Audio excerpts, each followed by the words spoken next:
मुक्त सृजन मराठी साहित्य संमेलन हे महाबळेश्वर येथे पार पडले। या साहित्य संमेलनाचे कथा क्षेत्राचे अध्यक्ष माझे वडील डॉक्टर नागनाथ पाटील हे होते। त्यांचे कथाकथन आपण त्यांच्या शब्दात ऐकणार आहोत। हा व्हिडिओ मी उशिरा पोस्ट करते कारण आमच्याजवळही याचे जे व्हिडिओज आहेत ते नव्हते, ते आम्हाला आत्ता या क्षणी भेटलेले आहेत, त्यामुळे मी उशिरा हे तुमच्यासोबत शेअर करत आहे। तर चला त्यांचे भाषण ऐकूया आपण त्यांच्याच शब्दांमध्ये। मिरगाचं पहिलं पाणी पडलं आणि वावरात पेरण्या सुरू झाल्या। माझं मन कशातच लागणार। मी उठलो, सरा सरा सरा सरा मारुतीच्या पाराजवळ गेलो। मारुतीच्या पाराजवळ वडाचं झाड, त्या वडाच्या झाडाला पाठ लावून बसलो। वावरात पेरण्या सुरू झालेल्या, कोणी मूग पेरते, कोणी उडीद पेरते, कोणी कपाशीची लावण करते, कोणी हायब्रिड पेरते, कोणी बाजरी पेरते। माझं मन कशातच लागणार। काय करावं, कसं करावं आणि कुठं जावं। कालच दहावीचं निकाल लागेल आणि आमच्या गावातील सगळी पोरं कचऱ्याचीच। आणि मी बी शाळेत जावं, निकाल पाहावं आणि गचकलो तर। आता माझा स्वभाव बापाला माहिती, बापाचा स्वभाव मला माहिती। आपला बापाचे महाडेंजर, तो शाळेत पाठवायचा आणि शाळेतून लक्ष द्यायचं। माझं पण काही शाळेत लागायचंच नाही। शाळेत गेलं की मास्तरांना बेशरमाची फोक घ्यायची, इंग्लिशचे शब्द विचारायचे, सटासट ठोकायचे। हात असं सोडून जायचं, पण शाळेतच आवडायचं नाही। मग मी काय करायचो, रानात जायचो, डोंगरात जायचो, चिंचा काय, पाडा काय, आंबे काय, पोरं काय, शेण्या काय। मग बरोबर शाळा सुटायची वेळ झाली की त्यावेळेस मी सावली मोजायचो, लांबलेली सावली किती पावलं झाली। 12 पावलं झाली की 5 वाजले, शाळा सुटली म्हणून घराकडे यायचो। मग बाप जायचं शाळेमध्ये, मास्तरला विचारायचा, आमचा बाप नाही आला का शाळेत। मग त्याला ते कळलं, त्याला ठरवलं एकदा आपण रंगी हातच पकडायचं। मी शाळेला गेलोच नाही, गेलो गल्लीमध्ये बसलो, पोरं आली चार, इकडनं चार, तिकडनं चार, इकडनं चार आली। पोरं काचाच्या गोट्या आणल्या, 2 गोट्या महिन्याला होत्या, 2च्या 4 झाल्या, 4च्या 8 झाल्या, उजळभर गोट्या जमल्या। आता असा निशाणा धरला, तितक्या टप्प्यामध्ये निशाणात बाप आला। त्यानं मला पाहिलं आणि धोत्राचा कोच्या खवला आणि पळत पाहिलं, मला पायाचा जोडा काढला। त्याच्या पायाचा जोडा म्हणजे असा नालदार जोडा असायचा, त्याला अर्धा किलो तेल माजवायचा, नालदार जोडा, करपच असा आवाज यायचा। जे हल्लं तर जोड्यानं, पाठ बनलं नाही, हात बनलं नाही, थोबाड बनलं नाही, कुठलंच भाग शिल्लक ठेवलं नाही।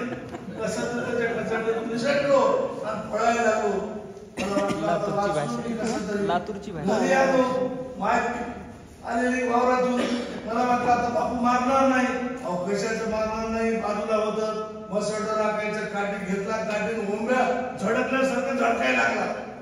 आता काय मी वाचावं म्हणून असं कर थोबाड कर, हात कर, कधीमध्ये खाटकन काठी हातावर पडली, कचकन हाडकच मोडलं।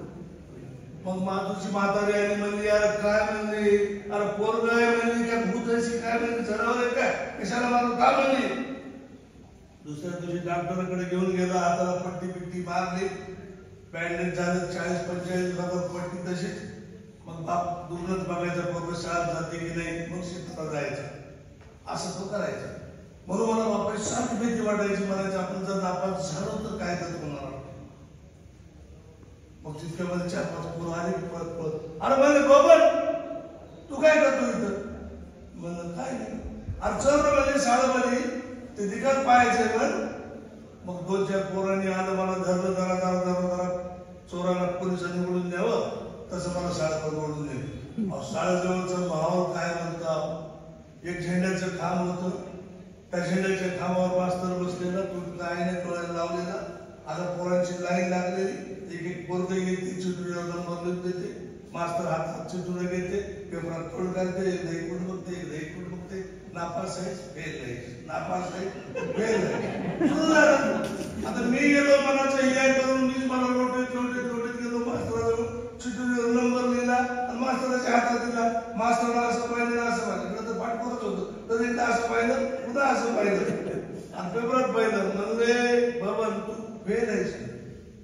फेल आहे म्हणजे मुचकाळीत मारल्यानं झालं, फार फार फार थोडीत मारल्यानं झालं. थोडं म्हणायचं पोलीसच्या पुस्तकात चोपडून गेलं. उठलो आपला, मीच मला लोटीत लोटीत लोटीत पुन्हा त्या वडाच्या झाडाजवळ आलो. वडाच्या झाडाला पाठ लावलो, बसलो. मला काही कळलं. म्हणलं आता कसं करावं, मी फेल आहे. बापाची मागची आठवण येऊ लागली. तो जोडा आठवायला लागला, काठी आठवायला लागली, तो मोडलेला हात आठवायला लागला. अहो हे तर काहीच नाही. एका दिवशी शाळेला गेलोच नव्हतो मी. म्हणलं मायला माय मला तर नळले खायचे, आमच्याकडे नळले असतात. मुरकुल नळले. तुम्ही म्हणले डायरेक्ट पैसे नाही, काही नाही. त्या दिवशी शाळेलाच गेलोय. बापू वाला म्हणला बघ शाळेला गेले, काय गेले? त्याला काय ते नळले मुरकुल खायचे. 2 पिशव्या चालल्या, कळवायला लावलं. पुढे ठेवलं असं टोपलं. म्हणजे काय म्हणजे काय मी आता डोळ्याकडे बघायलो, हाताकडे बघायलो, पण काय ते काय शेत सोडलं तर त्या दिवशीपासून मी मुरकुल खाणे म्हणतो. नीट शाळेला जात होतो, पण एवढं नीट शाळेला जाऊन अभ्यास मी नापास झालो. म्हणल्यावर मला काही सुचलं. मला आता काही खरं नाही. हे काय केलं, दुसऱ्या हातात आहे, मी तगडत होते, काय होते मला काहीच नव्हतं.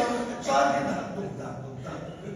मग माझा भाऊ चालला की पळत आला दमदीर माझ्या थोडस थांबला. म्हणला दादा मला ते शाळेत बापू बसलाय. म्हणला तुला आताच्या आता घेऊन येतो. आता काही खरं नाही. म्हणला काही नाही. शाळेमध्ये गेले आपला काहीतरी एक अवयवाचा निकाल घेऊ ना. मग गेलो शाळेच्या जवळ. बघा काय त्या झेंड्याच्या खांबाजवळ बघतो तर मास्तर नव्हते. सगळीकडे चिडीत चूप.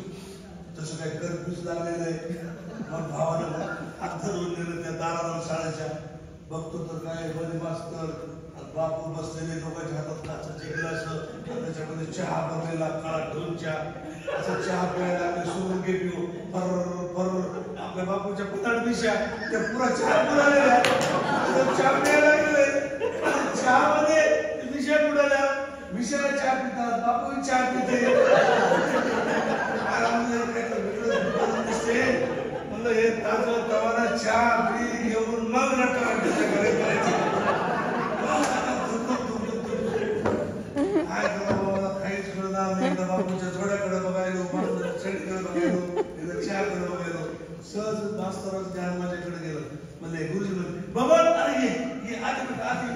म्हणलं यांचं काय विचार वेगळा दिसतो. आत घ्यायचं, एकीकडून मास्तर, एकीकडून बापू, आम्हाला सुरू करायचं. मग मी घ्यायला लागलो. मास्तर म्हणले बाळ भिवू नको रे. म्हणले तू पास झालेला आहे, भिवू नको. तरी थोडस मला डाऊट यायच लागेल. भिवू नको, ये. मग मी मध्ये आलो. फक्त वळत जायला रस्ता मोकळा पाहिजे.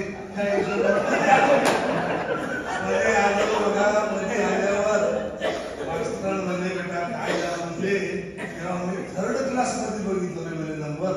तू 1st क्लासमध्ये पास झाला.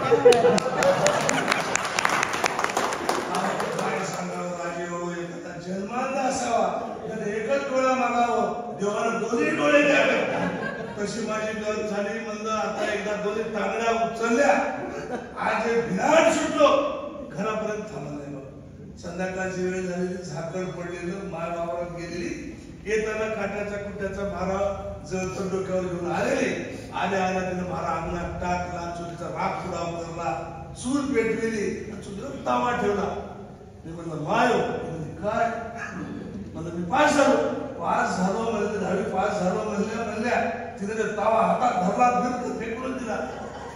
उठली बघून काढली कुटीच, गाईच्या धारा काढल्या, उतरंड्या उतरविल्या, पुन्हा गुळाचा खडा काढल्या, गोटव्या काढल्या.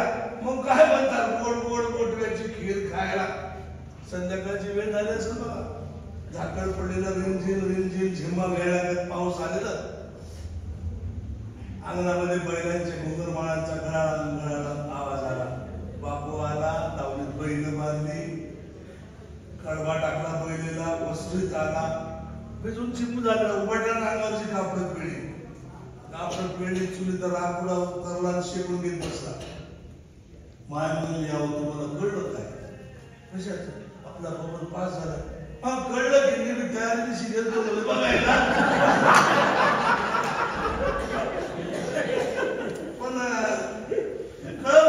मला तयारी दिवशी गेल्यावर की पास झाल्या, पहिल्यांदा बरोबर पास झाल्या. मलाही वाटायचं म्हणला की मला लिहिता वाचता आपल्या पोरांना लिहिता वाचता यावं, 7-12 वाचता यावं आणि त्याचा उतारा वाचता यावं, एवढं तर शिक्षण यावं म्हणून मी त्याच्या मागे लागत होतो, दुसरं काही नाही मला. माय म्हणले आता काय नाही म्हणले, पोरांना पुढं कॉलेजला धाडायचं मला. आपल्याला काय करायचं कॉलेजला जाऊन, आपल्याला कुलब्याच्या पुरेला शिकलं ना, 10वी पास झाला ना, 38चा उतारा वाचता येते ना, 7-12 वाचता येते ना, बस झालं मला, बस झालं शिक्षण. माय म्हणली अहो शेती शेती म्हणून बका बका माती पोटात जाते म्हणली, पोराला शिकवा म्हणली, चांगला एखादा मास्तर होईल, साहेब होईल. बापाला काहीच कळलं, हातात घेतला तर विजलेल्या दाखवड्यावर नुसत्या काटकं ओढली. म्हणला बघू, मला उद्या एखाद्या शेठ सावकाराकडे जातो, पैशाची सोय होते का, आणि झालं तर म्हणला आपण बघण्याला पाठवू मला पुढे शिकायला. बघण्या काय करतो उद्या बैल घेऊन जा मला वावराकडं, मी जाऊ देतो मला सावकाराकडे. मी दुसऱ्या दिवशी गेलो, मला बैल घेऊन वावरामध्ये. काय बैल म्हणता तुम्ही शिकलेल्यासारखं, इकडं जाते दुसरं तिकडं जाते. मायला म्हणते बैल असे तर आपलं सगळं पिस्तूल बैल मग पहिल्यासारखंच होऊन जाईल. नाही बाबा पहिले शेतात राहायचं नाही, आपल्याला शेतात राहायचं, आपण शाळा शिकायचं, पुढं कॉलेज शिकायचं. मग बैलाला कसं तरी सांभाळलं. संध्याकाळच्या घरी आणले, डावलेला बैल बांधले, कडबाट टाकला, पुन्हा तिथं जाऊन तिला पाठ टेकून बसलो. संध्याकाळची वेळ झाली, पुन्हा सुरू झाला. बाप भिजतच आला आणि उघडल्याचा अंगाचे कापड पिळली. मायला विचारलं काय झालं पैशाचं. बाप बाप मटकन खालीच बसला, त्याचे दात खेळीच बसले, त्याला बोलताच येईल. मला पैशाची सोय काही झाली नाही मला. मग काय नाही म्हणलं, आता तेच म्हणलं आहोत पाटा बघेल की आपलं. माई इष्टाच्या पुढे भडकले, असं काय दंडाळ गेल्यानंतर म्हणली माझ्या बाहेरची गाय आहे ना म्हणली, ती गाय नाही म्हणली बाजारात नाही बोरं, ती काय म्हणली गाय बोरं बाजारला, पोराला शिकू द्या म्हणली.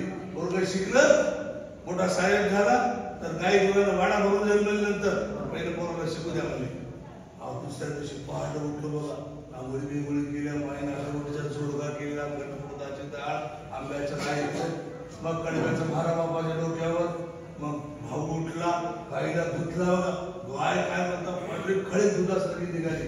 खडात दोरा काय बांधतोय, तोंडाला रंगीत काळी मोरकी काय बांधतोय, घोड्याला काय सजवतोय, असं गाय गोरस सजून गेलो बाई नायगावच्या बाजारात. काय बाजार म्हणतो नायगावचं ठिल्ल बघायला. एक एक गाय घेते, अशी पुरी पान गाय, काळा दोरा, नंदीमध्ये असणारा गोरा, सगळे बघायचे, एखाद्या घरात टाकायचे, निघून जायचे. मला वाटायचं आपला बाप काय शिकवत आहे, हे विकायला असले का पटकन सौदा जावं, झटकन नोटा हातात द्यावं, पटकन बाजारात जावं, मस्त पॅन्ट घ्यावं, शर्ट घ्यावं, चष्मा घ्यावं, बूट घ्यावं, मग कॉलेजला जावं. कॉलेजला चांगलं राहते म्हणून कॉलेजला 2-2 दार राहतात म्हणून, एक यायला राहते म्हणून,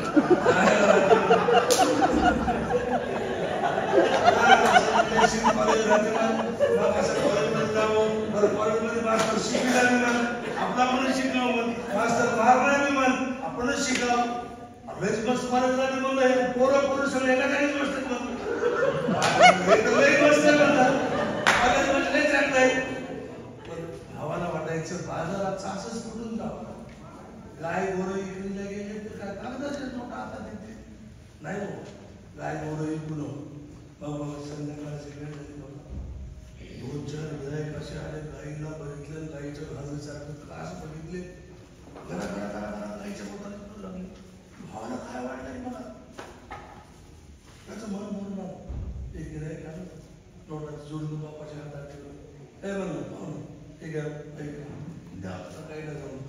भाऊ उठला बघा, जागेवरच उठला, गाईजवळ गेला, अंगाचं फाटकं कुठं काढलं आणि गायला रगडायला लागला. गाय चाटायला लागली. बसला, गायीच्या पाठीवरचा दोरा काढला, मोरकी काढली, घुंगरपळा काढल्या, गायीचे पाया पडला. असं वाटलं आपल्या माईच्या अंगावरचं सरंगाचा मोर पाडून घेतो. उठला, रडत म्हणून पाहुणं मी माझ्या गाईला माझ्या मायेमध्ये सांभाळलं हो, ती कधी चुकली मागली तर तिला मारू नका बरं. पटकन उठला.